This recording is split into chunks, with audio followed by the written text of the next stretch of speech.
제가 여러 번 광고 드렸겠지만은 크게 이 조직신학, 성경신학 이 두 가지, 그 외에 다른 것도 많습니다. 이 두 가지만 확실하게 알면 됩니다. 조직신학은요, 창세기부터 계시록까지 주제별로 다 발췌를 해서 정리해가지고 그것을 학문화시킨 것을 조직신학이다. 그래서 시스테미컬 디올로지다 그럽니다. 이를테면 예수님에 대한 것은 창세기부터 계시록까지 예수님에 대한 것을 전부 다 끌어모읍니다. 예수님에 관계되는 그걸 가지고 또 정리해서 학문화시킨 것이고, 성령에 대한 것들이라 그러면 성령을 다 끌어모아 가지고 그렇게 하고, 뭐 이런 식으로 해서 주제별로 그렇게 하나하나 이렇게 공부해 나가는 것을 조직신학이다 그럽니다. 그러면 조직신학을 공부할 때는 계시록에 갔다가 창세기에 갔다가 복음서에 갔다가 왔다리 갔다리 막 하게 되겠죠, 그렇죠? 왜냐하면 주제별로 뽑아나게 하기 때문에 그렇습니다. 그런데 성경신학이라는 것은 뭐냐면 이게 시대별로 이렇게 공부해 나가는 겁니다. 창세기가 제일 먼저잖아요. 창세기, 그 다음에 출애굽기, 이런 식으로 쭉쭉쭉쭉쭉 공부해 나가는데, 그리고 예수님 오시고 복음서, 사도행전, 그리고 요한계시록 마지막까지 이렇게 시대별로 쭉 이렇게 공부하는 것을 성경신학이다, 비브리컬 테올로지다 그렇게 이야기하는데, 근데 이 성경신학 시대별로 공부해 나가는 방법들이 이게 여러 가지가 있습니다. 그게 뭐냐 그러면 어떤 관점으로 맥을 뚫고 나갈 것인가. 그래서 옛날에는 구원이다, 구원사적인 공부다. 또 어떤 거는 예수님이다, 그러면 기독론적인 것이다, 이런 식으로 나갔는데, 그거보다도 요즘 최근 한 3, 4년 전부터 이게 대세를 이루는 학문은 뭐냐 하면 성경의 주제는 하나님의 나라다, 천국이다. 예수님이 이 땅에 오셔서 제일 먼저 선포한 것이 천국이다. 회개하라, 천국이 가까웠느니라. 천국이 하나님의 나라거든. 세례 요한도 첫 메시지가 회개하라, 천국이 가까웠느니라. 그래서 신구약 성경 전체의 주제가 하나님의 나라다. 이게 요즘에 모든 신학계에서 일치했는 것입니다. 그래서 이 성경신학을 공부해 나가는데 어떤 관점이냐, 하나님의 나라, 천국 관점으로 맥을 쭉 뚫어 나갈 때에 가장 적통이다, 적확하다라고 그렇게 다들 인정하고 있습니다. 그래서 제가 하나님의 나라 관점에서 이렇게 구약편, 성경신학, 그리고 신약편 제가 오늘 다 이렇게 수정 작업 다 해서 인쇄하러 보냈습니다. 요 끝나고 신약편 이렇게 해서 제 생각에는 한 5개월, 6개월 정도 걸릴 것 같은데요. 요거 잘 따라오시면 성경 전체를 그냥 팍 뚫을 수가 있습니다. 성경의 어느 부분 탁 펼치더라도 이거는 하나님 나라의 관점에서 어떤 부분을 차지하는 것이다, 이게 금방 들어옵니다. 마태복음 7장, 그러면 마태복음 7장은 하나님 나라의 관점에서 이거는 어떤 부분에 어떤 역할을 하는 것이다, 딱 들어오게 됩니다. 그래서 세세하게 하나하나 거기에 대해서 모른다 할지라도 전체적인 우리는 숲을 먼저 보는 공부를 하기 때문에 나머지들은요 이거를 쉽게 응용할 수가 있습니다. 이래 되면 이단이라든지 이런 데는 절대 빠질 일도 없고요, 또 어떤 성경을 펼치더라도 세세한 내용은 몰라도 이거는 무엇을 이야기하는 것이다 라는 이러한 그런 숲을 보게 되는 그런 눈이 필 수 있습니다. 이걸 가지고 우리는 성경을 보는 통찰력이다 그렇게 이야기합니다. 이런 성경을 보는 통찰력들 여러분 다 있기를 바랍니다. 이런 통찰력들은요 목사님들도 교육자들도 이런 통찰력을 가진 사람들이 그리 많지는 않습니다. 근데 우리 성도님들은 굉장히 어떻게 이게 앞서 나가는 쪽이라고 생각하시면 됩니다. 그래서 공부 쭉 하면서 성경에 대한 통찰력을 다 가지는 여러분 되시기를 바랍니다. 자, 오늘은 첫 번째 시간이니까 오늘 설렁설렁 우리 조금 하다가 다음 주부터는 본격적으로 들어가도록 하겠습니다. 그러면 일단은 제가 오늘은 먼저 첫 번째 클래스는 어떤 이야기를 하려고 그러냐 그러면 여러분 성경을 보면요, 지금 여기 있는 성경의 구성이 있죠. 성경을 보면 성경의 목차를 한번 다 가보세요. 첫 페이지나 두째, 셋째 페이지 정도의 목차가 나옵니다. 성경 책명 뭐 약자표라든지 목록이라든지 그런 게 나오는데, 뭐 창세기, 예, 그 다음에 뭐가 나옵니까? 찾았습니까? 출애굽기. 그 다음에 뭐가 나옵니까? 레위기. 다음에 민수기, 신명기. 예, 다 그 못 찾았으면 우리 장준사님 좀 찾아주세요. 못 찾으신 분들. 이렇게 이게 찾기 힘들어요. 성경에 제일 앞쪽에 보면 성경 구약 전서 목록이라고 나와요. 앞쪽에. 그러니까 목차에 보면, 그러고 민수기, 신명기, 여호수아, 사사기, 룻기, 사무엘 상하, 열왕기 상하, 역대 상하, 이스라엘, 에레미야 쭉 이렇게 쭉 나오죠. 예. 이게 시대별 순서가 아니에요. 근데 이게 시대별 순서라 그러면, 이걸 그대로 이제 읽어 나가면 그 시대별로 나가기 때문에 이해가 잘 되는데, 이게 시대별 순서가 아니라는 이야기죠. 예. 이거는 무슨 순서나 그러면 그 책별 어떤 책별 특징에 대로 묶어놓은 거예요. 이를테면 창세기부터 에스더까지 요거는 약간 시대별적인 것이 있습니다. 근데 욥기, 시편, 잠언, 전도서, 아가서, 이거는 시대하고 전혀 관계없는 일이에요. 예. 그리고 뒤에 더 어려운 거는 이사야, 에레미야, 예가, 에스겔서 해가지고 말라기까지 대선지서, 소선지서들은요, 이거는 각 시대의 별로 활동한 선지자들이 거기 때문에 어느 시대로 찾아 들어가 줘야지 이게 이해가 되는데, 선지서는 별도로 만들어 놨어. 그러다 보니까 선지서에 가면 이 말했다가 저 말했다가 굉장히 이게 어려워져요. 앞뒤가 연결이 안 되는 부분들이 너무 많아요. 그래서 우리는 이게 성경을 이런 식으로 창세기부터 에스더까지 좀 역사적 시대의 흐름에 따라서 조금 적어놨다가, 그 다음에 욥기부터 아가서까지 뭐 있는 이런 시편, 잠언, 이건 성문서라 그러거든요. 뭐 이런 것들 좀 했다. 그 다음에 선지서 이런 모아놨다. 그러다 보니까 이게 연결이 하나도 안 되게 돼 있어요. 그래서 먼저 제가 이게 우리 구약부터 신약까지 이 연대기별로 어떻게 이렇게 책이 나열이 되는가를 먼저 말씀을 드릴게요. 첫 번째에 창세기죠. 예, 여러분 다 보여요. 예, 창세기가 시대별로 제일 먼저죠, 그죠? 창세기 다음에 뭐예요? 예, 출애굽기예요. 예. 사실상 창세기하고 출애굽기 사이에 이게 공백기가 있는데, 이게 한 400년 정도가 있습니다. 그렇죠? 예. 창세기 끝에서 출애굽기 시작까지 한 400년 정도 공백기 있습니다. 예. 여기는 저기 성경의 자료는 전혀 없습니다. 예. 출애굽기 다음에 뭐예요? 예.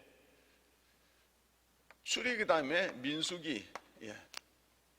실제적으로 성경에는 레위기가 나오죠. 그렇죠? 근데 레위기는 뭐냐 그러면, 이거는 율법책이기 때문에 시대의 흐름과는 관계없는 거예요. 아셨죠? 예. 그래서 시대의 흐름이라 그러면 출애굽기 다음에 이제 민수기가 나와요. 예. 출애굽기 마지막에 보면 그 모든 성막들을 다 만들고, 이제 출발 가나안으로 하는 그 마지막 이 씬이 나오거든요. 그럼 민수기 때는 출발이거든요. 그래서 이렇게 출애굽기에서 민수기로 넘어갑니다. 자, 민수기에서 어디로 넘어갑니까? 예. 성경에는 신명기가 나오죠. 신명기도 하나 율법서예요. 예. 레위기도 율법서고 신명기도 율법서예요. 레위기는 출애굽 1세대를 위한 율법서고, 신명기는 출애굽 2세대를 향한 율법서예요. 그래서 요거 두 개는 비슷해요. 예. 예. 거의 같은데 조금 다른 게 몇 가지가 있어요. 왜냐하면 이 출애굽 1세대와 2세대 사이에 시대적 간격이 있기 때문에 2세대에 맞게끔 그렇게 이 율법을 조금 바꾸는 부분이 있어요. 근데 근본적으로는 같아요. 이거는 율법이란 말이에요. 그러니까 시대적으로 하면 민수기 다음에 뭐예요? 이제 여호수아서가 나오죠. 민수기 마지막이 어디냐 그러면 이제 요단강을 건너기 전에 거기서 모였던 것들, 그리고 여호수아는 이제 가나안 땅을 향해서 돌격 그러잖아요. 여호수아. 여호수아 때 이제 모든 이제 가나안 땅을 정복하고 그 다음에 뭐가 나오죠? 예, 다 분배하고 드디어 사사기로 들어가게 되죠. 예, 여호수아가 죽고 13명의 사사들이 약 300년 동안 통치하는 그런 시대가 나옵니다. 이때에 이제 백성들이 굉장히 많이 타락하죠.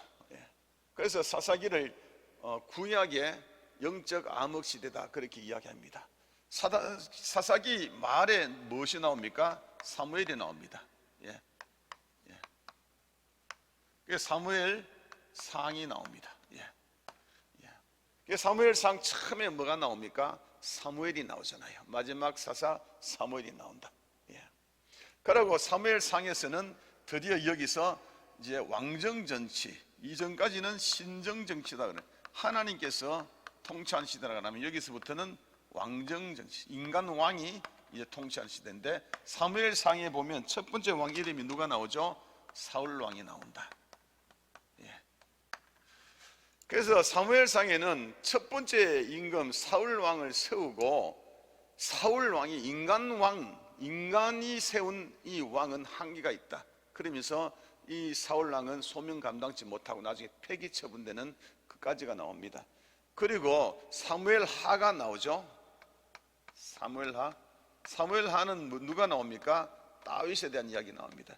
자, 하나님께서 세운 왕은 이렇게 개념 있게 신실하게 왕노릇 잘하더라. 사무엘 사울 왕과 다윗 왕을 비교가 이렇게 되는 것입니다. 그리고 이 사무엘 하 다윗 나오고 그 다음에 드디어 다윗 밑으로 임금들 쭉 다 나오죠. 이걸 열왕기 상하에 쭉 다 나옵니다. 자, 열왕기 상하에 가면 나오는 첫 번째 임금이 누구냐 하면 누굽니까 여러분? 솔로몬이죠. 다윗의 아들 솔로몬. 이 솔로몬이가 초기에는 정치를 잘했는데 나중에는 뭐 수많은 그런 후궁들을 데리고 그러다 보니까 온 나라가 뭐 우상천지가 다 돼버립니다. 그래서 이 솔로몬 때에 수많은 우상들이 들어오기 시작했는데, 하나님께서 솔로몬 때는 자기 아버지 다윗을 때문에 봐주셨다가 솔로몬의 아들 르브암 왕 때에 나라가 두 쪽이 나버립니다. 그래서 위쪽은 이스라엘이다. 북쪽은 남쪽은 유다다. 보통 이렇게 표기 많이 합니다. 이스라엘은 사마리아라 그러기도 합니다. 그래서 열왕기상 하에서는요, 이게 이스라엘과 북쪽에 있는 이스라엘과 남쪽에 있는 유다가, 이게 북이고 남이거든요. 북남이 각자 진행되다가 얘는 아수르에게 멸망당하고 얘는 바벨론에게 멸망당해가지고 결국 어디로 됩니까? 포로로 잡혀가죠. 이게 바벨론 포로기입니다. 여러분 아시죠? 근데 성경에 보면 역대상하라는 게 있습니다. 역대상하는 열왕기 상하와 똑같은 것을 배경으로 하고 있는데 조금 다른 관점으로 적어놨습니다. 그거는 나중에 별도로 또 설명해 드릴게요. 자, 이 포로기가 70년 있죠. 바벨론의 유다가 포로로 잡혀가죠. 포로기 이후에 누가 나옵니까? 그 다음에 포로 기한되면서 다시 나라가 회복되는 듯합니다. 이때에 에스라가 나오고, 에스라서가 나오고, 그 다음에 느헤미야서가 나옵니다.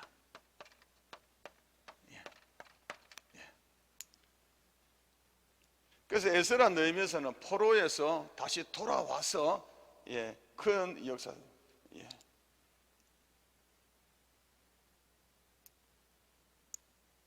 그 에스라에서 보면 스룹바벨이라는 사람이 와가지고 성전 건축을 하고, 에스라는 사람이 율법을 새로 세우고, 느헤미야라는 사람이 성곽을 다시 수축했더라. 요까지가 딱 나옵니다. 요까지 나오고 역사는 끝나게 됩니다. 이게 구약 역사 끝이에요. 그리고 중간기,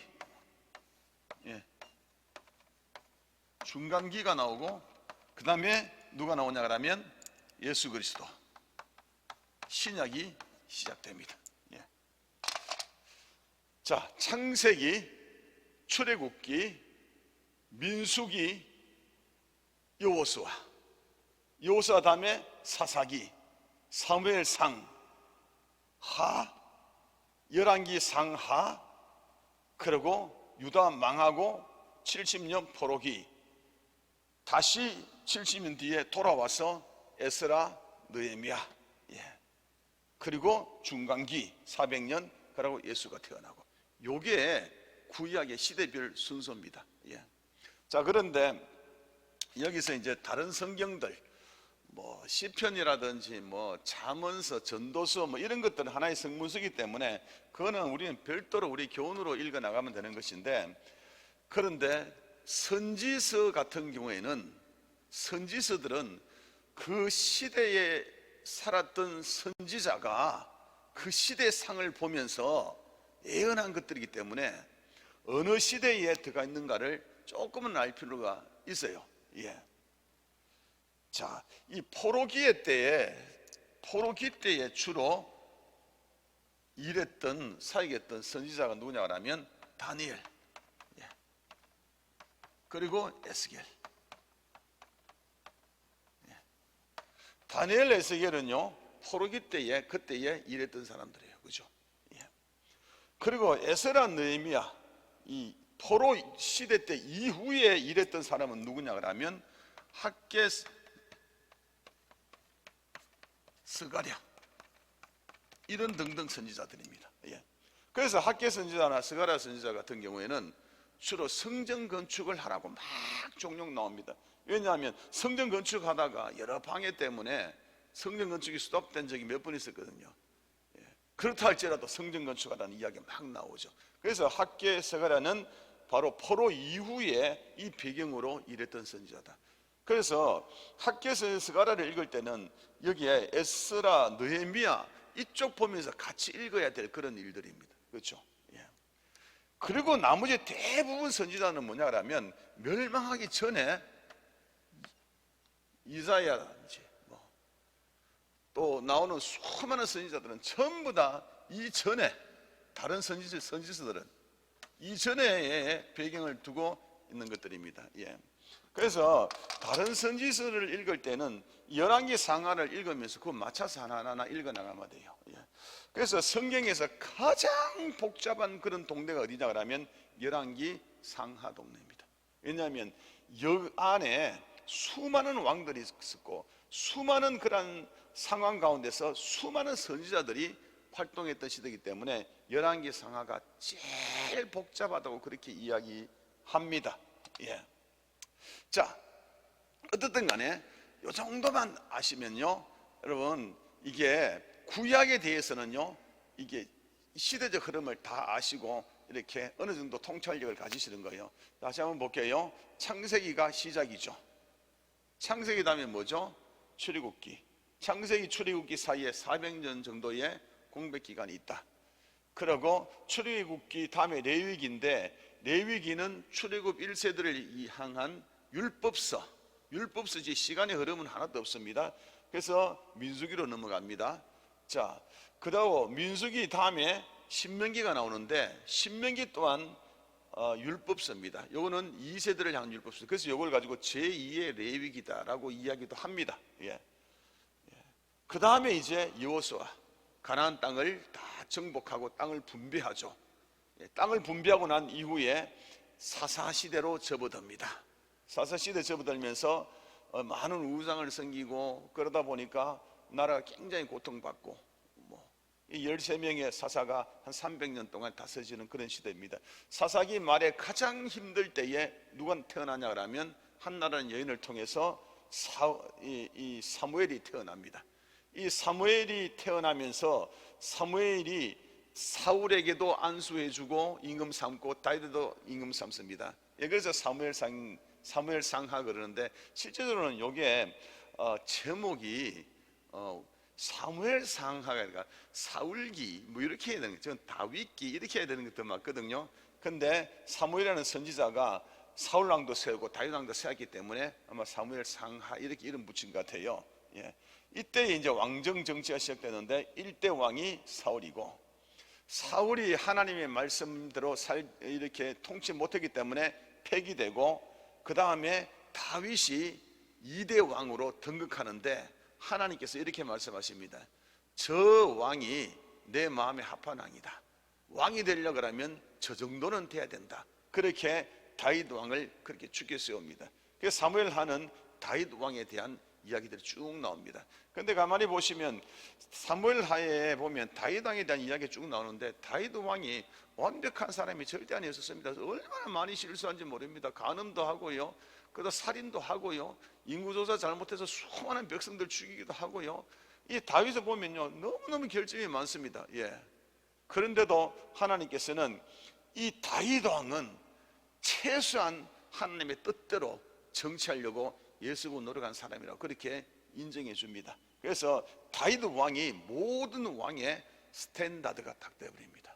예. 그래서 열왕기 상하에 솔로몬 이후에 수많은 왕들이 나오는데, 이 왕들을 평가할 때는 이 왕은 다윗 왕에 비해서 잘했다 못했다, 다윗 왕 닮으려고 애썼다, 다윗 왕처럼 그렇게 했다, 뭐 그런 식으로 모든 왕들의 평가 기준이 다윗으로 그렇게 나옵니다. 그래서 이 다윗을 왕 중의 왕이다, The greatest king이다, 그렇게 이야기하기도 합니다.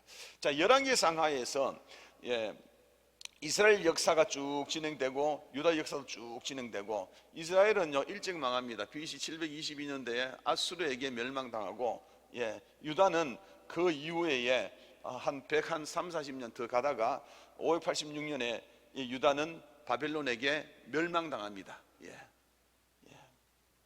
근데 이 멸망당하기 전까지의 열왕기 상하를 배경으로 수많은 선지자들이 활동합니다. 정신 차리라고. 그러다가 나라 망한다고, 하나님 똑바로 섬기자고, 그렇게 열심히 선지자들을 그렇게 호소하고 그러는데, 이 정치꾼들은 올바르게 그렇게 하지 않습니다. 그래서 나라가 여기는 아수르에 망하고 여기는 유다는 바벨론에게 망해버립니다. 자, 아수르에게 망한 이스라엘 나라에는 흔적이 없었습니다.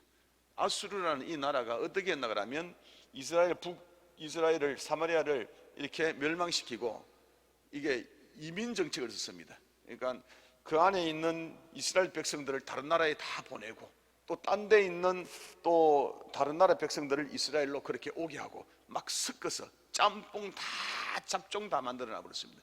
그러다 보니까 이스라엘에서는 더 이상 이게 하나님 나라의 백성의 혼혈 그런 것들이 없어져 버렸습니다. 유다는 그런 명맥이 유지됐습니다. 그러니까 여기는 이제 이스라엘 나라는 이제는 더 이상 흔적을 못 찾고 없어졌다고 생각하시면 됩니다. 이제 유다만 남았는데, 남쪽에 여기가 바벨론에 멸망당하고 70년 동안 바벨론의 포로로 잡혀갔다가 드디어 70년 이후에 다시 돌아옵니다.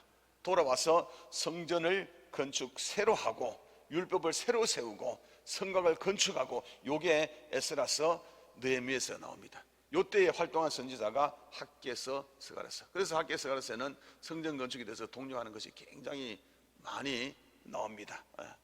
이렇게 해가지고 느헤미야에서 이제 역사는, 실제 역사는 끊어집니다. 딱 끊어집니다. 그리고 이제 400년의 중간기를 맞이하고 드디어 이제 신약으로 넘어갑니다.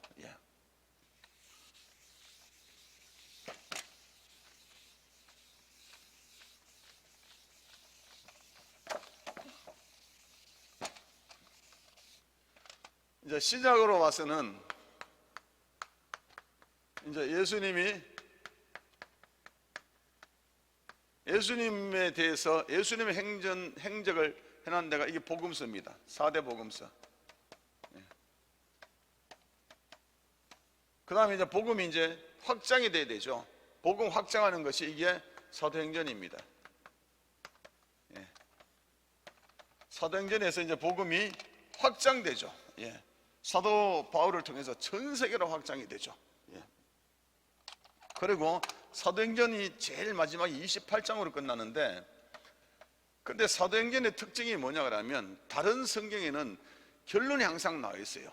마지막으로 결론적으로 또 안부 묻고 그렇게 딱딱 끝나게 되는데, 사도행전만은 결론 자체가 없어요. 예. 계속적으로 복음이 전파되고 있더라. 하나님의 나라가. 예. 사도 바울을 통해서, 사도 바울이 최종적으로 흔적 드러낸 데가 로마거든요. 로마에서 복음이 전해지고 있더라 하고 끝나버려요. 이 결론이 없어요. 그래서 우리들은 이렇게 이야기합니다. 사도행전은 계속적으로 진행되고 있다. 지금도 진행되고 있는 것이다. 언제까지? 요한계시록까지.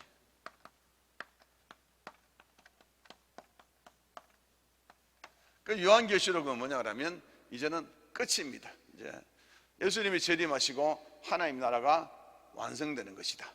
예. 그러면 우리는 어디 있냐 그러면 요 사이에 있겠죠. 요 사이에. 현재의 오늘날의 위치죠. 오늘날 교회의 위치죠. 예. 오늘날 교회의 위치가 사도행전 20년 전에 사도 바울이 로마에서 복음을 전하고 그때부터 이제는 최종 완성, 요한계시록에 하나님 나라 완성될 때까지의 중간에 있겠죠. 이게 얼마만큼 시간 될지 모르지만 지금까지 약 한 2000년 정도가 진행돼 왔다는 이야기입니다. 예. 자, 그래서 하나님의 나라의 관점으로 볼 때는 예수님이 전에 구약에는 하나님의 나라가 보여지는 가시적인 나라, 이스라엘이라는 나라를 통해서 하나님 나라를 하나님께서 구현해 달라고 쭉 해왔는데, 이스라엘이 하나님 나라를 잘 구현하지 못했습니다. 사명 감당 못하고 이게 폐기되어 버렸습니다. 드디어 신약에 와가지고 예수님을 통해서 이제는 영적으로 예수 믿는 사람들을 통해서 새로운 하나님의 나라가 건설되죠. 예. 새로운 하나님의 나라가 건설되는데 영적인 나라로 이게 교체가 됩니다. 그래서 우리 이 시대의 이제 성도와 교회들을 영적인 이스라엘이라고 그렇게 표현하기도 합니다. 그보다도 우리는 새로운 하나님 나라의 백성이다 이렇게 보는 것이 훨씬 낫습니다. 이게 이제 예수님을 통해서 드디어 도래한 것입니다. 예. 사도행전은 하나님의 나라, 영적인 나라가 이제 점점 확장되죠. 예. 오늘날에는 뭐죠? 계속적으로 확장되고 있죠. 예. 계속 더. 그리고 계시록에서는 완성이 됩니다.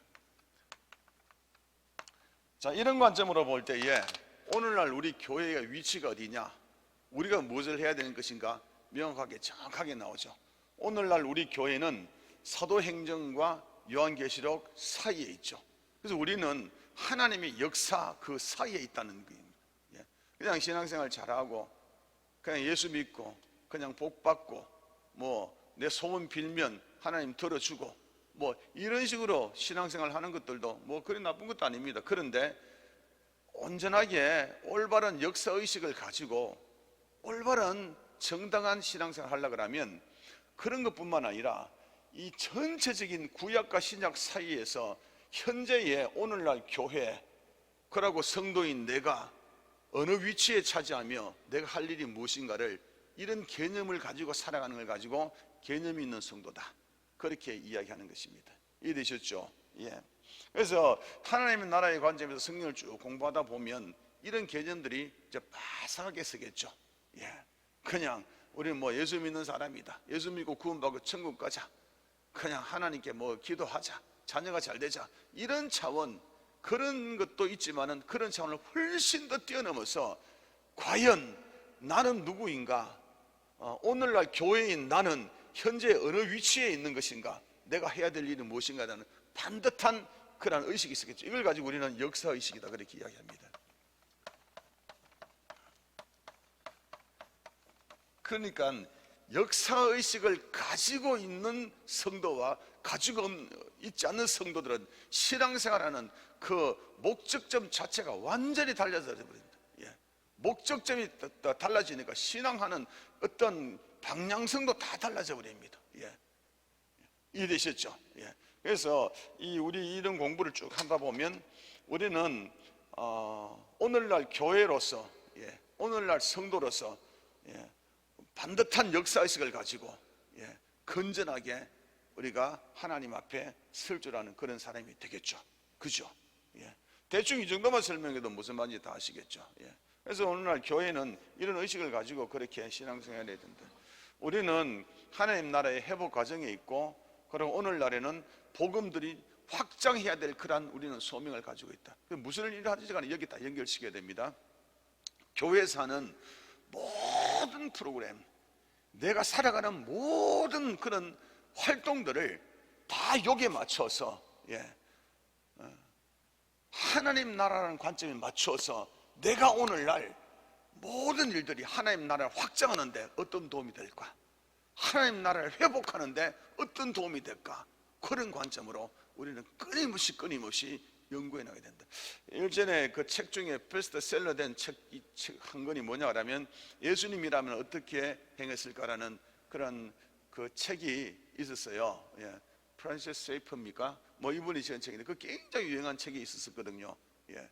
그런데 그거는 너무 보면 이렇게 좁은 틀 안에서, 신앙적인 틀 안에서만 그렇게 이야기했어요.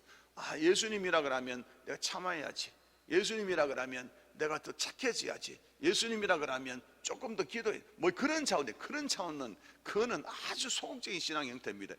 이런 차원에서 내가 오늘날 서 있는 위치에서 뭘 하느냐에 따라서 하나님 나라 관점에서 교회가, 내가 교회인데 복음이 어떻게 확장될 것이며 회복되는 관점에서 내가 어느 위치에 있어서 내가 뭘 할 것인가.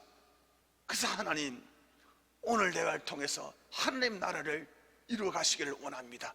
이런 관점으로 여러분 나가다 보면요, 우리의 신앙의 폼도 커지고, 그리고 이게 건전한 그런 의식을 가질 수 있게 된다는 그런 이야기입니다. 이런 걸 가졌으면 좋겠다 싶은 것이 우리 공부의 전체적인 어떤 그 레슨의 목적들입니다. 이 정도만 알더라도, 이 정도만 알더라도 이것을 그냥 뭐 설명 없이 그냥 쭉 깰 수만 있는 그 정도만 된다 그러면 여러분 많이 아시는 것입니다. 오늘 여기까지만 하고 다음 시간에 우리 1과 공부하도록 하겠습니다. 우리 한 5분 쉬다가 우리 1과 공부하도록 하겠습니다. 기도하겠습니다. 하나님 아버지, 우리 첫 번째 교실에 하나님, 우리 성경 구약 신약의 연대에 대해서 쭉 살펴보았는데, 하나님 아버지, 참으로 오늘날 우리 교회 시대 때에 정말로 우리 교회가 해야 될 일이 무엇인가? 하나님의 나라를 회복 중이고, 하나님 나라에 이게 복음이 확장 중이라는 것, 이 의식 속에서 우리가 무엇을 해야 되겠다는 것에 대해서 몇 가지 살펴보았습니다. 하나님 아버지, 이러한 역사의식을 가지고 우리가 하나님 반듯한 신앙생활을 할 수 있는 우리 모두가 되게 해 주시옵소서. 이제 다음 하나님 아버지 시간부터 정식으로 이제 일과부터 들어갈 텐데 우리의 깨닫는 영을 다하여 주실 줄로 믿습니다. 감사하며 예수님 이름으로 기도드렸습니다. 아멘. 다시 한번요, 우리 창세기가 있죠. 창세기 다음에 뭐가 있다고요? 연대로 출애굽기. 그 다음에 뭐가 있죠? 민수기. 그 다음에 뭐가 있죠? 여호수아서, 시더별로. 그 다음에 뭐가 있죠? 사사기. 그 다음에 사무엘상. 그 다음에 사무엘하. 그 다음에 열왕기. 열왕기라는 거 왕들 우리 조선의 그 왕열전 뭐 그런 식으로 그런 거들. 열왕기, 상, 하. 솔로몬 다윗 왕 이후의 모든 왕들 명할 때까지. 그 다음에 포로기. 70년 바벨론 포로기. 포로 이후에 에스라, 느헤미야. 에스더도 이 배경을 가지고 있습니다. 페르시아 그 제국. 그 다음에 복음서, 중간기. 그 다음에 복음서. 그 다음에 사도행전. 나머지 서신서들은 전부 다 복음서와 사도행전에 일어났던 일들을 이렇게 해설해놓은 부분이기 때문에 역사와 관계없는 것들입니다. 그 다음에 이제 우리 교회 시대, 현재 우리. 그 다음에 계시록. 자, 이게 전체적인 이게 시간대별로 쭉 성경 구약, 예. 요 가지가 구약, 요거 중간기, 요거 신약, 뭐 이렇습니다. 하나님 나라 관점을 볼 때는 창세기에 보면 하나님 나라 관점에 볼 때는 창세기에서 창조를 하시잖아요. 창조할 때에 오늘 배울 겁니다. 예. 창조가 1장, 2장 나오는데, 예. 하나님께서 이 세상을 창조한 목적이 뭐냐라는 거, 그 목적점이 뭐냐고 물으신다면 하나님께서 다스리는 나라를 만들기 위함입니다. 그렇죠? 하나님이 다스리는 나라가 무슨 나라입니까? 하나님의 나라. 예. 그래서 이걸 가지고 창세기는 하나님의 나라의 지상 건설이다 그렇게 이야기합니다. 그렇죠. 예. 그런데 이 하나님의 나라가 지상에 건설된 창세기 1장 2장에 근데 이걸 가지고 사단이 와서 부쉈죠. 선악과 사건. 그러니까 하나님의 나라에 파괴가 일어났죠. 이게 선악과 사건입니다. 이게 보여요? 예. 그러고 난 뒤에 하나님께서는 하나님 나라를 지상의 창조를 통해서 건설했는데 하나님 나라가 마귀가 와서 파괴해 버렸어요. 여기서 끝난 것이 아니라 하나님께서는 이제 파괴된 이 하나님 나라를 회복시키겠다고 하나님께서 작정하신 거예요. 작정하시면서 하나님께서는 이 지상에 있는 보여지는 한 나라를 통해서 이게 하나님 나라를 다시 해보겠다고 하신 그것이 도구가 뭐예요? 이스라엘이에요. 됐죠. 그래서 이 이스라엘의 역사가 쭉 다 나오는 거지 만큼. 그러니까 이스라엘은 어떤 역사적 의의가 있나 그러면 하나님께서 하나님의 나라를 다시 회복하자 하는데 서인은 도구로서 이스라엘을 택하셨단 말이에요. 그래서 택한 백성. 그러니까 하나님께서 그냥 뭐 특별한 의미 없이 그냥 택한 것이 아니란 말이에요. 하나님 나라를 회복하기 위해서 택한 백성이란 말이죠. 자, 그러면 하나님 나라를 회복하기 위해서 택한 백성이 이스라엘이 그러면 어떻게 살아가야 돼요? 하나님 나라를 회복하는 위해서 예수님에서 노력하며 살아가야 되잖아요. 맞아요? 틀려요? 근데 이스라엘 백성들은 어떻게 살았어요? 나는 하나님의 선택된 백성이다. 그러고 다른 나라 백성들은 너희들은 하나님의 선택된 백성이 아니야. 우리는 너희들보다 훨씬 우월해. 왜냐하면 나는 하나님의 선택된 백성이고 너희들은 그런 거 아니잖아. 그래서 너희 이방인이요. 뭐 이런 식으로 자기 어떤 폼을 잡고 자고하고 교만하는데 그런 쪽으로 이 사람들은 자기 에너지를 다 쓴단 말이에요. 그래서 하나님 보시기에는 틀렸잖아요. 그게 이스라엘 나라를 통해서 하나님이 전 세계에 흘러나가는 복의 통로가 되어야 되는데 이거는 그냥 정지되어 버렸잖아요. 자기 혼자 교만하고 끝내버렸잖아요. 그래서 하나님께서는 이 하나님 나라를 회복하는 이 파괴된 나라를 회복하는 때 이스라엘 나라를 들어 서행하는 것을 폐기해버렸죠. 그래요. 폐기. 그러니까 이스라엘은 더 이상 하나님 나라와 관계없는 백성이 되어버렸어요. 하나님 버리셨다는 거죠. 그래서 하나님께서는 하나님 나라를 다시 회복시켜야 되는데 가시적인 나라 이스라엘을 통해서 사장하는 것이 실패로 돌아가 버리니까 하나님이 새로운 어떤 계획을 내놓는 것이 뭐냐 하면 바로 복음서의 예수단 말이에요. 그러니까 예수님이 오셔서 예수 믿는 사람들을 모아가지고 영적인 나라를 건설해서 하나님 나라를 건설해야겠다, 완성시키겠다 이런 계획을 했다는 것이에요. 그래서 이제 구약에는 보이는 가시적인 하나님의 나라 이스라엘을 통해서 하려고 했는데 실패하고 신약에서는 영적인 예수를 믿는 사람을 통해서 하나님의 나라를 완성하겠다는 그런 계획을 세우신 거예요. 이게 구약과 신약의 큰 차이단 말이에요. 그래서 예수님 오신 것은 뭐냐 하면 하나님의 나라의 영적인 나라의 뭐예요? 도래다 그렇게 이야기하는 거예요. 그래서 예수님 오신 것이 하나님의 나라의 영적인 하나님 나라의 이 땅에 오심 도래. 그리고 계시록은 하나님의 나라의 뭐라고요? 완성. 그러면 이 예수님과 이 계시록 사이에 있는 이 교회는 한 일이 뭐예요? 하나님의 나라 도래되는 것을 완성하는 노상에서 회복을 하는 쓰임 받는 그런 도구가 되어야 되겠죠. 맞죠? 예. 원래 요거는 누구에게 맡겼다고요? 이스라엘에 맡겼다고요. 근데 얘가 실패했어요. 예. 그래서 폐기됐어요. 그걸 이제 예수 믿는 하나님 백성들, 교회를 통해서 회복해 나간다는 거죠. 그래서 우리 교회가 해야 될 일이 뭐냐 하면, 우리는 끊임없이 하나님의 나라를 회복하기 위해서 이렇게 애쓰는 그런 거거든요. 다양한 각도로 우리 무엇을 하든지 간에 교회가 해야 될 일은 하나님 나라를 회복하기 위해서 우리가 지금 뭘 하고 있는가, 올바른 위치에 서 있는가, 올바른 일을 하는가, 땅을 하나 살 때도, 건물 하나 지을 때도, 예, 우리가 뭐 어디 놀러 갈 때도, 예, 하나님의 나라를 회복하는 데서 이게 위치가 무엇인가 이렇게 생각하면서 하다 보면 우리 마음대로 행동 못 하겠죠. 그렇죠, 그죠? 예. 그러니까 전도하는 게 뭐예요? 예, 하나님 나라를 회복하기 전도한다. 그럼 제가 옛날에는 어떤 분들은 우리 향림교회 가면 전도하자고 막 그래서 너무 부담스럽다고. 그 다 알죠. 저도 전도하는 게 부담스럽습니다. 때로는요. 사람 만나서 처음 믿는 사람들 예수 믿으라는 게 얼마나 부담스러워요. 그런데 하나님께서 하나님 나라의 회복하기라고 교회를 불렀어요. 이거 안 하면 이스라엘이 폐기된 것처럼 폐기당해요. 이스라엘 나라가 그 못하니까 폐기당하잖아요.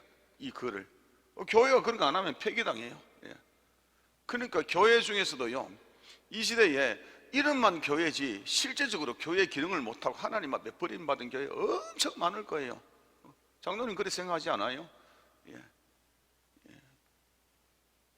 기도도 뭐 때문에 기도해야 되는가? 우리의 먹고 사는 문제, 일상의 문제 기도하는 거 하나님 하라 했어요. 당연해요. 그런데 우리의 1차적인 기도는 뭐냐 하면 하나님의 나라를 회복하는 기도예요. 그래서 마태복음 6장에 너희는 먼저 그의 나라와 그의 의를 구하라 그랬어요. 그러니까 하나님 나라 회복하는 데 구하라. 그리고 난 뒤에 그리하면 너의 모든 생활의 필요를 내가 책임져 준다. 이 모든 것을 너에게 더할 것이라 그랬어요. 그래서 우리 교회, 오늘날의 성도가 교회잖아요.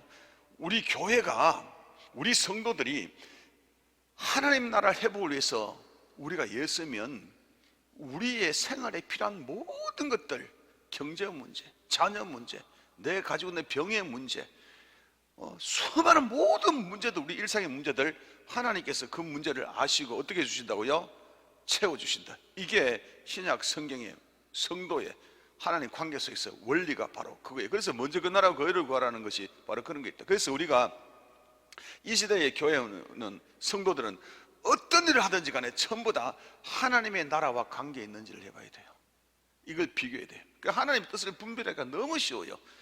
이게 하나님의 나라와 관계에서 이것이 하나님 나라에 회복하는데 유익한 것인가 아닌 것인가를 이것만 구분하면 돼요. 예. 자, 한 예를 들어 볼게요. 우리 교회에 이제 우리 땅이 없잖아요. 땅을 확보해야 돼요. 그러면 이 땅을 확보하는 것이 하나님의 나라 회복과 관계 있겠어요, 없겠어요? 그렇게 판단해 보면 돼요. 예. 없겠다 싶으면 우리는 땅을 사지 않아도 돼요. 있겠다 싶으면 사면 되는 것입니다. 예. 우리 교회가 성도가 만약에 앉은 자리가 지금 우리 한 150석, 200석 돼요. 근데 성도가 지금 500명 됐어요. 그러면 정축하는 게 하나님의 나라를 위해서 맞겠느냐 안 맞겠느냐 그것을 생각하면 돼요. 예. 근데 지금 20-30명밖에 없어요. 그런데 교회당을 정축한다, 이것이 맞겠느냐 안 맞겠느냐 그래 생각하면 쉽다니까요. 그래서 우리 하나님의 뜻이 맞네 안 맞는 건 뭐냐 하면, 내가 지금 하고 있는 모든 것들이 하나님 나라의 회복과 관계에 있느냐, 우리 자녀 관계도 마찬가지고 우리 애들 공부시키는 것도 마찬가지고 모든 것들을 그렇게 대조해 보면 쉬워요. 네. 올해 소풍 가는 거, 여수에 버스 타고 놀러 가는 거, 그런 것들도 하나님 나라를 회복을 위해서 이것이 유익한 것인가? 가서 바람 쐬고 우리가 리프레시하고 힘을 얻어서 더욱더 우리가 복음을 해서 열심히 살라고 하는 것이라, 그건 맞는 거죠. 그죠? 그런 식으로 우리가 생각하면 딱 된다는 그런 이야기입니다. 자, 오늘은 1과에 보면 하나님 나라에 관해서 본 창세기 1장 2장 창조에 대해서 우리 한번 살펴보도록 할게요. 자, 오늘은 1과에서 하나님은 누구신가에 대해서 살펴볼게요. 같이 읽어나가면서 제가 설명드리겠습니다. 여러분 따라오시기 바랍니다. 자, 글자가 크단해가지고 보기 좋죠. 성경이라는 것은 하나님은 누구신가, 하나님은 무슨 일을 하시는가를 나타내 보이는 하나님의 자기 계시다 그래요. 계시는 뭐냐 그러면 하나님이 우리에게 자기를 드러내 보여주시는 것을 계시라 그렇게 이야기해요. 계시는 이미 끝났어요. 하나님은 이 자연을 통해서, 성경을 통해서 이미 다 계시하셨다고 조직신학에서 배웠어요. 그렇죠? 예.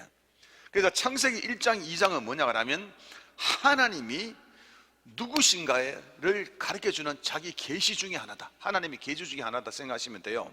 예.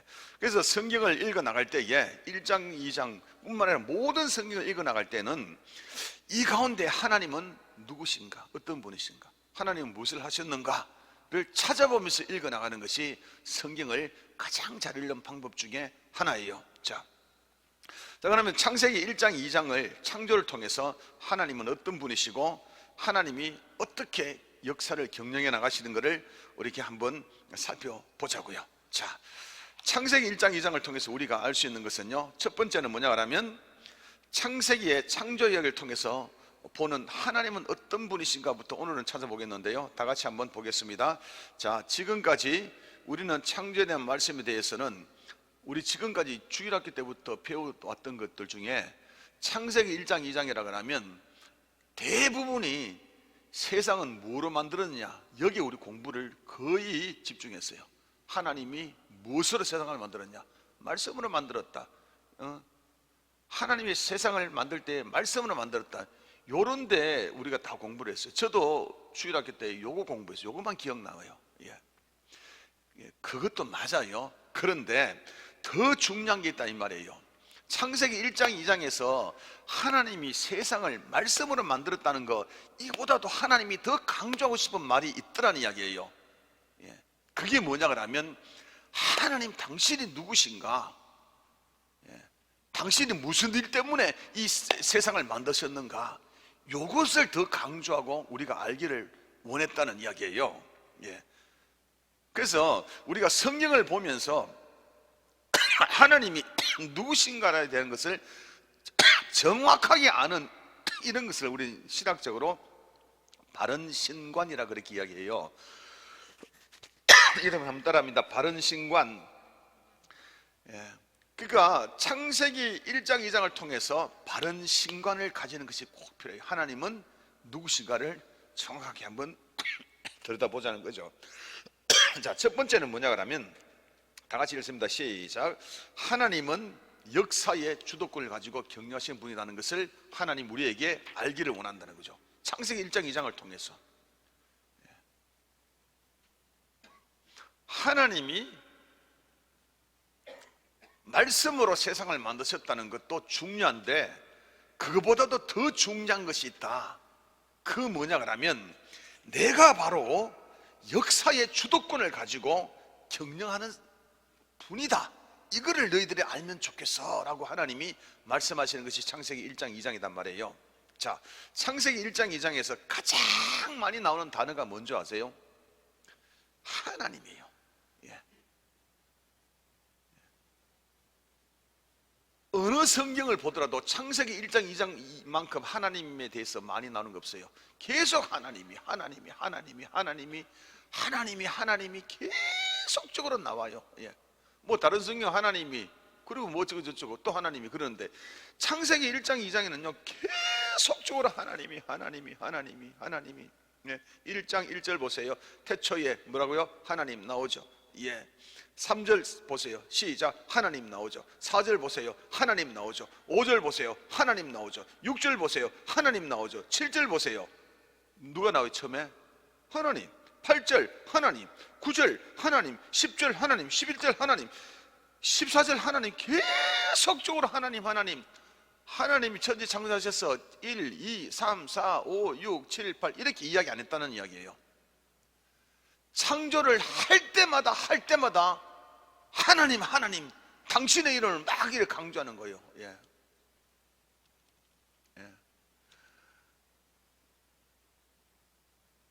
그게 뭐예요? 그게 하나님 알아달라는 소리잖아요. 예. 우리도 만약에 어떤 일을 하나 했어요. 대단한 일. 이거 내가 했어. 이거 주선미가 했어. 이거 주목사가 했어. 이거 로이스 아빠가 했어. 이 유니스 아빠가 했어. 예. 사모님 남편이 했어. 자꾸 내가 했어를 다 계속적으로 이야기하면 이 말이 뭔 말이에요? 아이고 주목사 좀 말을 더 봐달라 이런 소리 아니겠어요, 그렇죠? 예. 마찬가지로 여기도 보면 천지 창조하실 때도 그냥 하나님이 천지 창조해서 1번 빛, 2번 뭐 3번 뭐 이렇게 하는 것이 아니라 계속적으로 하나님 계속 나와보라. 이게 뭐냐 그러면 하나님이 나 좀 알아달라는 거예요. 나 좀 알아달라고. 예. 그래서 창세기 1장 2장에서 나오는 이 하나님은 뭐냐 그러면 누구신가? 나 좀 알아달라는 거예요. 하나님이에요. 나 좀. 이 하나님이 또 나를 만드셨어. 여러분 따라합니다. 나를 만드셨어. 예. 예. 우리 가정을 만드셨어. 우리 자손을 만드셔서 내 모든 일들 전부 다 하나님이 하게 하셔서 이런 하나님을 인정 좀 해달라는 거예요. 창조해서 이 모든 것들을 내가 만들었다고. 그래서 성경에 어느 구절도 하나님에 대해서 이렇게 많이 나오는 구절 없어요, 여기서. 그래서 여기서 창세기 1장 2장에서 하나님이 원하시는 것은 뭐냐 하면 하나님이 말씀으로 세상을 창조했다. 이것도 중요하다. 그런데 이것보다 더 중요한 것은 뭐냐 하면 내가 만들었단 말이야. 요거를 너희들이 알아주기를 바래. 그리고 또 많이 나오는 단어는 뭐냐 하면 가라사대야. 가라사대. 계속 가라사대. 여기는 이르시대네. 예. 이르시대. 여러분 보세요. 한번 3절 하나님이 뭐라고요? 이르시대. 예. 그러고 6절 하나님이 뭐라고요? 이르시대. 예. 9절 뭐예요? 하나님이 이르시대. 계속 하나님이 이르시대잖아. 그 말씀하셨다는 이야기예요. 말씀. 그래서 창세기 1장 2장에서 제일 많이 나오는 단어가 뭐냐 하면 하나님이란 당신의 이름이고 그 다음에 가라사대 말씀하셨다는 그런 이야기예요. 그 뭐냐 그러면 내가 말해서 지었어 이 말이에요. 내가 말해서 해도 짓고 빛도 짓고 달도 짓고 짐승도 짓고 공기도 짓고 토끼도 짓고 강이도 짓고 고양이도 짓고 모든 것을 다 내가 했어. 내가 했단 말이야. 좀 보세요. 내가 했단 말이야. 내가 했단 말이야. 이 머리에 좀 알아도. 예, 여러분 따라하면 하나님 알겠어요. 하나님 인정해 드릴게요. 하나님 알았다니까요. 예. 그 하나님은요 이걸 뭐 1000번 만번 더 듣고 싶어하는 거예요. 예, 1000번 만번 더. 예. 하나님이 주의를 만들었어서 주화를 만들었어서 저기 꼬베이 둘이 있네. 예. 하나님이 우리 모든 자손들 다 만드셨어. 손자 손녀 다 만드셨어. 여러분 알아주시겠어요? 하나님 그거란 말이에요. 예. 그래서 하나님께서는 우리의 개인뿐만 아니라 가정과 우리의 모든 세상의 모든 역사들을 하나님께서 역사해 나가시고 하나님께서 경영해 나가신다는 이 큰 사실을 하나님은 알기를 원하신다. 할렐루야. 이게 창세기 1장 2장에 하나님이 다스리는 나라를 만들었다는 것을 너희들이 알기를 원해. 이런 이야기란 말이에요. 자, 3장부터는 말이죠 타락이 나옵니다. 드디어 선악과를 따먹고 마귀의 사주를 받은 뱀을 통해서 선악과를 따먹고 범죄하고 쫓겨나게 됩니다. 3장부터는요. 그리고 쫓겨나고 난 이후에도 하나님께서는 이 하나님 나라를 파괴된 하나님 나라를 회복시키려고 주도권을 가지고 매 시대마다 하나님은 사람들을 세워서 회복시켜 나가고 그 회복된 그 부른 사람 중에 노아라는 사람도 있죠. 아브라함도 있죠. 이삭, 야곱, 그리고 요셉, 그리고 여호수아, 모세, 그리고 뭐 누구예요? 수많은 사사들, 다윗, 뭐 그리고 사도들, 시대마다 수많은 사람들을 통해서 하나님께서는 하나님 나라를 역사를 일으키시고 이끌어 가신다는 그런 이야기예요. 그러면 오늘날에는 하나님께서는 누구를 부르셨겠어요? 여러분 따라합니다. 성도인 나를 부르셨다는 거죠. 내가 교회잖아. 나를 부르셨다는 거죠.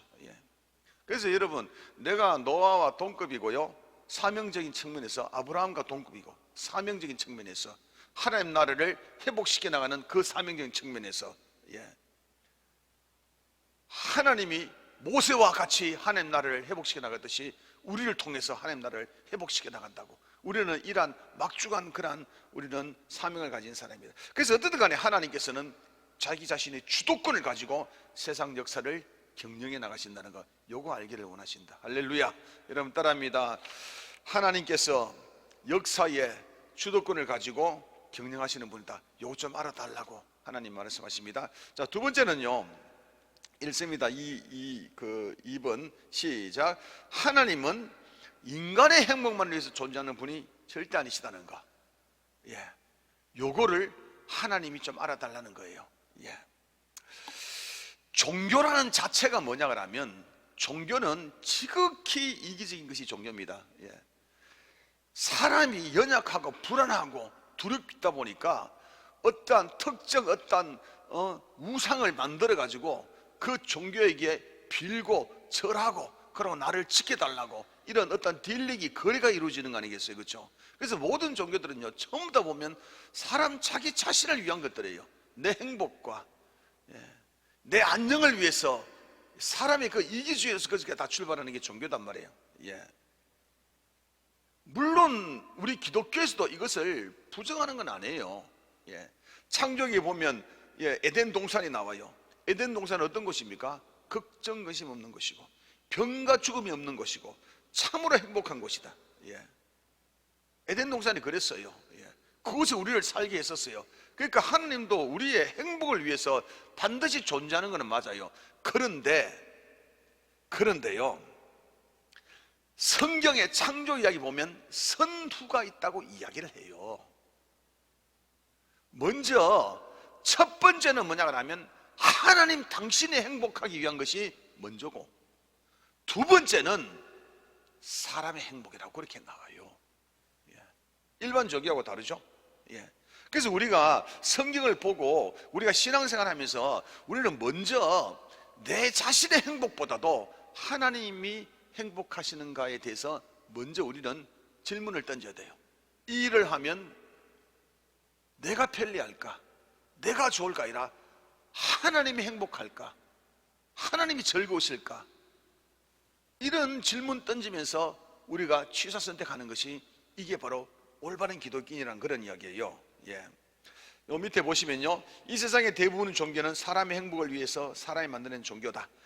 이스라엘 당시에 이웃 나라에서 생겼던 신들, 가나안의 바알 신들, 아세라, 전부 다 농사 잘 되라고, 또 자식 많이 낳으라고, 인간의 행복을 위해서 다 지은 신이에요. 사람들이 이집트에 아피스, 소를 섬기는 것도 그렇고, 메소포타미아의 말뚝 같은 것도 그렇고, 대부분의 신들이 사람 자신의 행복을 위해서 지어낸 신들. 그러나 하나님은 다르시다는 거죠. 다시 한번요, 물론 하나님의 사람의 행복을 다루시지만은 선우가 있다. 먼저가 하나님의 행복이고 그 다음에 사람의 행복이다. 그래서 이 창세기 1장 2장에 보면요, 또 하나님과 가라사대만큼 많이 나오는 단어가 하나 있어요. 그것이 뭐냐 하면 좋았더라입니다. 여러분 따라합니다. 좋았더라, 좋았더라. 창조할 때마다 좋았더라, 좋았더라, 좋았더라. 누가 좋았더라고요? 하나님이 좋았더라. 좋았더라 자체가 행복하다는 거예요. 내가 만족한다, 내가 행복하다. 여러분 성경 가보세요. 성경에 4절, 빛이 있으라 할 때 빛이 있었더니 하나님 보시기에 뭐라고요? 좋았더라.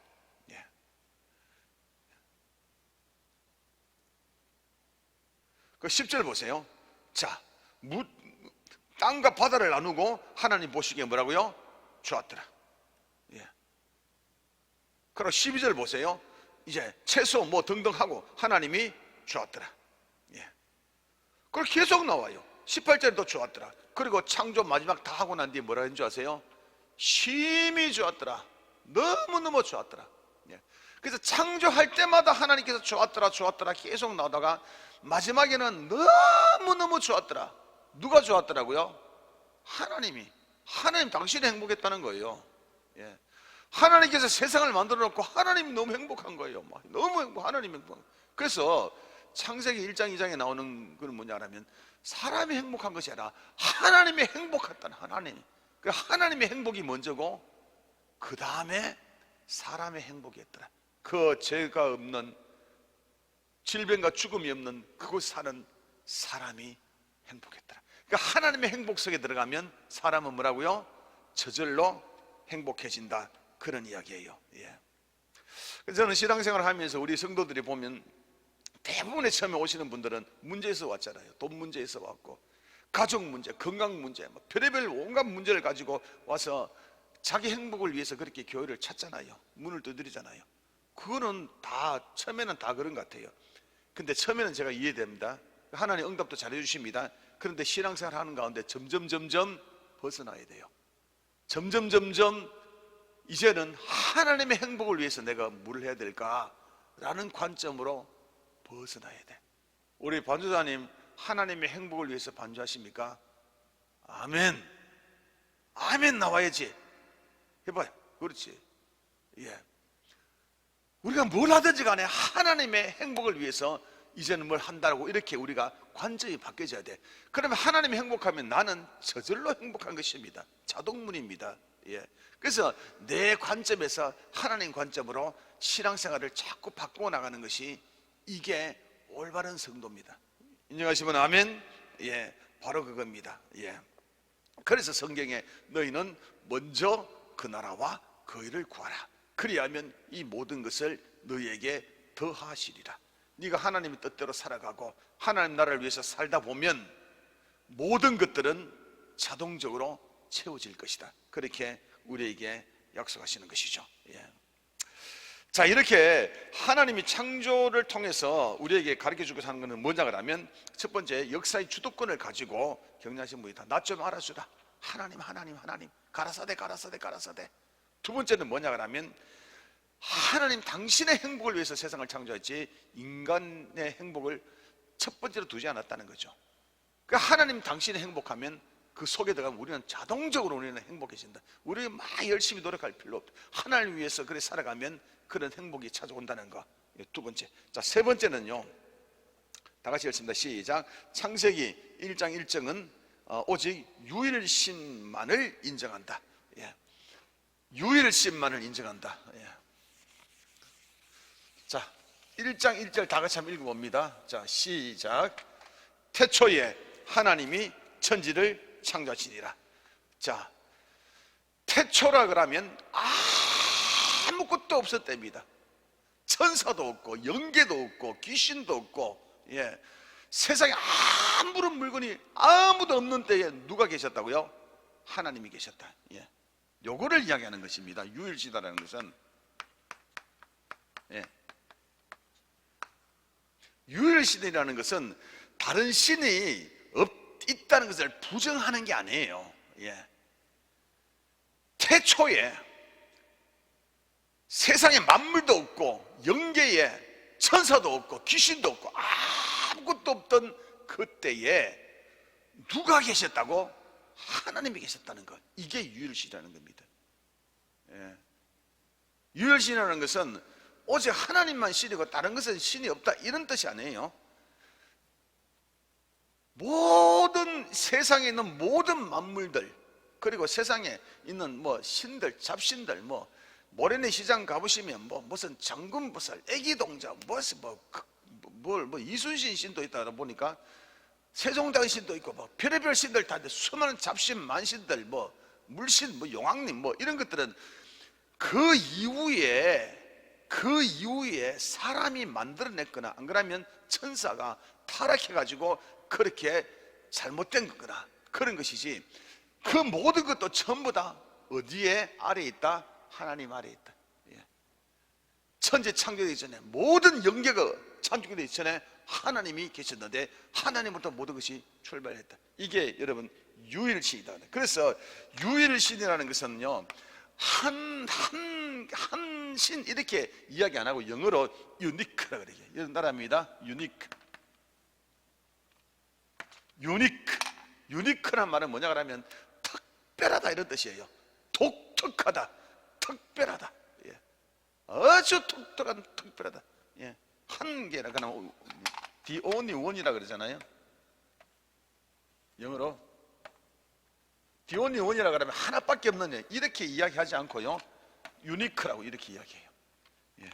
그래서 창세기 1장 1절에서 말하는 것이 하나님이 모든 신들보다도 더 위에 계시는, 가장 근본적인 신이 바로 하나님이시다. 이렇게 특별한 신, 유니크한 신을 우리가 믿고 있다고요. 인정하시면 아멘. 그래서 여러분, 얼마 전에 우리 성도 중 한 분이 저기가 친구 따라 무속인을 찾아갔는데, 무속인이 보니까 살이 있다 그래가지고 구출해야 된다고, 그러면 괜찮아진다고, 그래서 구달 돈이 너무 많이 들어서 기도만 하는 거로 몇십만 원 정도, 그것도 헌금을 많이 내라 그러는 거로 50만 원씩 내라 그런다네. 그렇게 해가지고 하기로 했다고, 어쩌고 저쩌고. 그런데 어쩌고 저쩌고 하고 그런 이야기를 하는 걸 제가 한번 들었었어요. 근데 무당이 네가 살이 깼다 그러니까 불안한 거, 이게 찝찝하잖아요. 그거 한 판만에 날려버렸어요. 무당 믿는 그 신 위에 계신 하나님이 계시는데, 이 하나님 있으면 그는 전부 다 쑥대밭이 끝났어. 그럼 기도 한번 해보라. 기도 딱 하고 그냥 끝내버렸어. 할렐루야. 이거 여러분, 모든 신들 나부랭이 많은데 그 전부 다 나부랭이들이에요. 하나님 이름만 선포하면 다 끝나게 되는 것입니다. 믿으시면 아멘. 이걸 가지고 우리는 유일신이다, 독특한 신이다, 가장 강력한 신이다, 그렇게 이야기하는 거예요. 다시 한번 우리 창세기 1장 1절 읽습니다. 시작. 태초에 하나님이 천지를 천지 창조하신 이 신이다, 이 말이에요. 그런데 이 세상에는요, 수많은 어떤 머리 좋은 사람이라든지 이론들이 많아요. 이 신론에 대해서 제가 몇 가지 소개하고 제가 마무리할 거예요. 첫 번째는 어떤 것이 있나 그러면요, 무신론이라는 게 있어요. 무신론. 아데이즘이라 그렇게 이야기하는데, 제가 14페이지에 가고 있습니다. 무신론은 신이 없다고 하는 신관이에요. 신이 없다. 그러니까 이런 사람은 영적인 것을 인정하지 않아요. 그래서 신이 없다고 하는 사람들이 무신론인데, 실제 그 사람의 속을 내면을 가만히 보면 왜 신이 없다 그러냐 그러면 자기 자신을 믿는데요. 그러면 자기 자신이 신인 것입니다. 그거는 잘 모르죠. 자기 자신이 신이라고 하는 사람이 그걸 또 따지고 들면. 그런데 창세기는 안 그러잖아요. 태초에 누가 있다고요? 하나님만 신이 있다고 이야기하잖아요. 그러니까 무신론 이런 건요, 사람이 영적으로 무지해서 그런 것이지, 나는 무지하다고 인정해야 되지 신이 없다고 그러면 안 되지. 맞죠? 여러분, 이 무신론 이거 우리 기독교에서는 배격합니다. 두 번째는 뭐냐 그러면 판테이즘, 범신론이라 그래가지고, 이거는 우리 한국의 무속신하고 같아요. 세상에 모든 다 신이라는 거죠. 물에는 물신, 산에는 산신, 해는 해신, 달은 달신, 바위는 바위신, 나무는 나무신. 어떤 거는 고무신 신도 또 신이라 그러는 사람도 있더라 보니까. 곰은 곰신, 호랑이는 호랑이신, 동물, 식물, 무생물, 바퀴벌레 신, 흰개비 신, 뭐든지 간에 모든 만물 안에 전부 다 신성이 있다고 그렇게 이야기하는 거예요. 그걸 다 신이라고 그렇게 이야기해요. 그게 제일 많은 동네가 어디예요? 인도잖아요. 말할 수 없이 많은 신들이 있다. 근데 하나님의 신은 이 범신론을 배격해버려요. 보면 태초에 하나님이 천지를 창조해서 여기 끝나는 게 전부 다 그 하수단 말이에요. 모든 그런 그 피조물들을 누가 만들었다고요? 하나님 만드셨어요. 그렇죠? 그래서 우리 하나님 믿으면 되는 것입니다. 자, 세 번째는요, 다신론이라는 게 있어요. 폴리테이즘. 다신론이라는 건 뭐냐 하면 신이 이게 여러 개 있다. 우리 기독교로 보면 성부, 성자, 성령, 우리 삼신이잖아요. 그게 다신론이에요.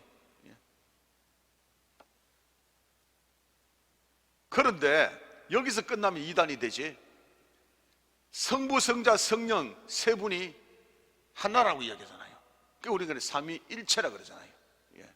그 다신론이 왜 여기 나온다 그러면 삼위일체의 삼위만 따지니까 이게 위험 요소가 있어서 여기에 나온 거예요. 다신론 우리 배격합니다. 우리는 성부, 성자, 성령 하나님 세 신이지만은 그럼 한 신임을 믿습니다. 삼위일체입니다. 이거 정확하게 하셔야 됩니다. 그죠? 그래서 우리 다신론 우리 배기 갑니다. 자, 네 번째 어떤 논리가 있나 그러면 불가지론이라고 있습니다. 불가지론. 불가지론은 뭐냐 그러면 불가다, 지, 알지자. 그러니까 신에 대해서 아는 것은 불가능하다 이런 이야기예요. 난 모른다는 이야기입니다. 신에 대해서 알 수 없다. 이 세상에서 어떻게 그 영계, 신계를 알 수 있느냐? 뭐 그렇게 이야기한다는 거죠. 근데 이거는요 너무 터무니없어요. 성경에 나오는 모든 것들을 보면 누구에 대한 이야기들입니까? 하나님에 대한 스토리잖아요. 하나님에 대한 이야기들이 처음으로 나오잖아요. 성경 전체가 하나님에 대한 이야기가 다 나오는데 어떻게 신에 대해서 알 수 없다 그래요. 성경이 하나님에 대한 자기 계시인데, 하나님 자기를 드러낸 계시인데, 이 자연만 보더라도 하나님이 간접적인 계시인데, 자연을 보고 성경을 보고 어떻게 하나님을 알 수 없다고 할 수 있냐? 그 우리에게 배격합니다. 그리고 다섯 번째 자연신론이라고 있습니다. 이건 이신론이라고 그러게 됩니다. 데이즘이라고 그러는데 요거 굉장히 요게 골치 아픕니다. 요게 뭐냐 그러면 시계를 비유해서 많이 이야기합니다. 자, 시계 장인이 시계를 만들었어요. 만들어 놓으면 자기가 자동적으로 돌아가잖아요. 이렇게 시계가 수명 달 때까지 자동적으로 돌아가잖아요. 이렇게 돌아가잖아요. 마찬가지로 하나님이 이 세상을 만들고 자연 법칙을 그 안에 잡아넣어서 어떤 일정한 원칙을 잡아넣어서 이 세상이 저절로 돌아가게 만들었다는 거예요. 그러니까 창조 때만 하나님이 개입했고 그러고 나머지 운행하는 데는 하나님 개입하지 않는다는 그런 원리예요. 이해되셨죠? 요거를 가지고 자연신론, 이신론 그렇게 얘기해요. 우리 이거 배격합니다. 하나님은 창조뿐만 아니라 모든 운행하는 것을 전부 다 일일이 다 간섭하십니다. 그래서 온 우주를 간섭하는 것을 우리는 섭리라 그렇게 이야기해요. 그리고 우리 한 사람 한 사람을 간섭하는 것을 애정이라 이야기해요. 또는 애지라 이야기해요. 감리교에서는. 장로교에서는 애정이라 이야기해요. 그래서 자연신론, 이신론이라는 것은 창조만 해버리고 그러고 나머지는 그냥 그 일반적인 그 정해진 원칙에 따라 돌아가게 만들었다. 우리 이거 배격합니다. 하나님은 창조뿐만 아니라 일일이 모든 운행하는 것들에서 철저히 이렇게 간섭하시고 통치하신다. 지금 이 시간에도 함께 하시고 우리의 마음을 다스리시고 우리 앞길을 하나님께서 축복하시고 여시고 그렇게 하신다. 믿으시면 아멘. 그렇습니다. 그래서 하나님께서는 모든 것들을 통치하시고 인도하신다. 자, 여섯 번째는요, 요게 학교에서 많이 배우는 거죠. 에볼루셔니즘, 진화론입니다. 진화론. 진화론은 게 뭐냐 하면 만물이 우연하게 만들어졌다. 그리고 시간이 흐름에 따라 점점 진화되었다. 한 단세포에서 아메바에서 점점 시간이 가서 이게 진행됐다. 그렇게 이야기합니다. 이거 학교에서 이거 다 가르칩니다. 그런데 창세기에 보면 하나님께서 분명하게 사람 만드셨다 그랬잖아요. 동물 만드셨다 그랬잖아요. 식물 만드셨다 그랬었어요. 분명하게 하나님께서는 일일이 다 만드셨다고 그렇게 이야기하는 것입니다. 그 때문에 우리 진화론 이거 배격합니다. 배격해요.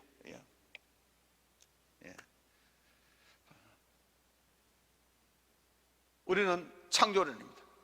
하나님이 다 만드셨다. 창조론. 이런 것들이 세상에서 많이 이렇게 떠들고 있어요. 이렇게 무신론이다, 범신론이다, 다신론이다, 불가지론이다, 자연신론, 이신론이다, 그리고 진화론이다, 이런 것도 있는데 우리 이런 거 다 배격합니다. 우리는 유일신, 모든 신의 신 하나님이 천지를 창조하시다. 아무것도 없는 데서 하나님이 계셨다는 거, 유니크한 신, 이 하나님을 우리는 믿는다, 인정한다. 그렇게 하는 것입니다.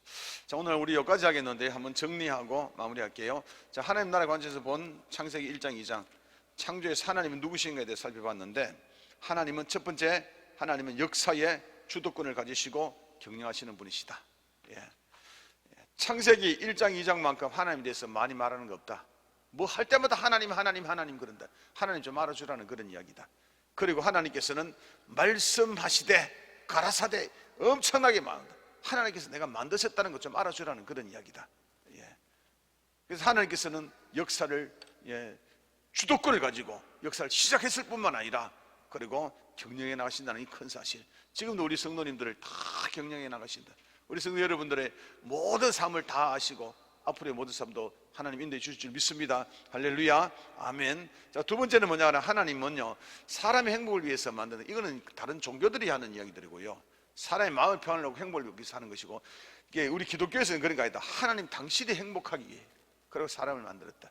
그래서 사람도 하나님의 그 행복 속에 들어가면 우리도 행복한 것이다. 그래서 먼저 그 나라와 그 의를 구하라, 그렇게 이야기하는 것이다. 그래서 우리가 신앙생활 할 때에 뭘 하든지 간에 뭐 내 마음 편하면 되지, 뭐 내 마음 좋아하지, 그런 것이 아니라 하나님을 좋아하셔야지, 하나님이 즐거워하시, 하나님 기뻐하셔야지, 이런 측면에서 우리가 생각하고 그리고 또 결정하고 또 행동하는 우리 여러분 다 되시기를 바랍니다. 세 번째는 뭐냐 하면, 하나님은 유일하신다. 유일이라는 것은 뭐냐 하면 유니크하다, 특별하다, 가장 높다, 다른 신들과는 비교도 안 되는 그런 것들, 최고의 신이다, 뭐 이런 것을 이야기한다는 그런 이야기입니다. 그러면서 세상에 있는 신들에 대해서, 신론에 대해서 조금 살펴보았습니다. 오늘 여기까지 하도록 하겠습니다. 우리 다음 주부터는요 이제 진도 빵빵빵빵 나갈 거예요. 이제 뭐 빨리빨리 퍽퍽퍽 나갈 테니까요 이제 잘 따라오시면 될 것 같아요. 점점 갈수록 재밌어지고요.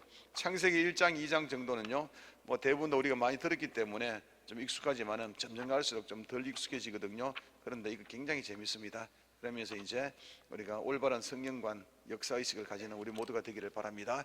우리 시에 다 같이 우리 통성을 한번 기도하고 마무리하겠습니다. 우리 기도하실 때에, 하나님 창세기를 통해서 하나님 당신 알아주라고 그렇게 오늘 했던 걸 우리 배웠습니다. 하나님 인정합니다. 하나님 알아드리겠습니다. 우리가 하나님의 그 행복 속에 들어가기를 원합니다. 하나님 아버지, 하나님 영광 받아주소서. 하나님 대단하신 하나님을 믿고 있다는 이 사실에 감동합니다. 하나님 아버지, 하나님 행복할 때에 우리 또한 행복하다 했으니 우리의 삶을 가장 평탄한 길로 인도해 주시옵소서. 이제 남은 3일간도 하나님 지키시고 보호해 주시옵소서. 우리 시간 두 팔 들고 주여 한번 부르고 간절하게 우리 기도하고 방언으로도 기도하겠습니다. 주여,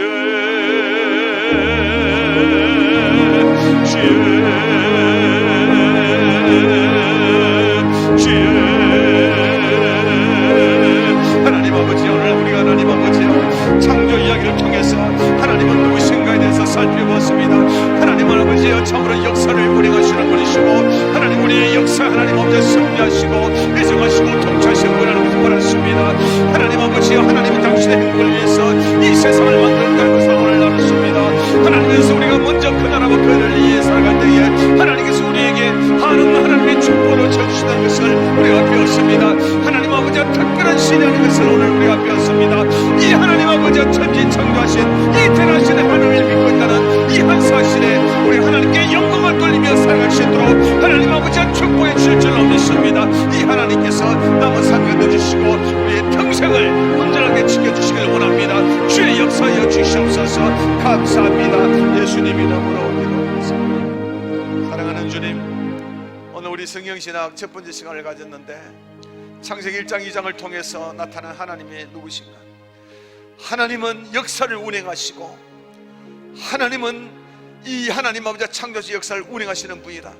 우리의 모든 삶에 함께 하시고 통치하시는 분이라는 것을 우리가 알았고, 하나님 아버지 당신의 행복을 위해서 참으로 세상을 창조했으니 우리가 하나님의 행복 속에 들어가면 행복하다는 것을 깨달았고, 하나님은 천지를 창조하신 전무후무한 유니크한 신이라는 것을 오늘 알았습니다.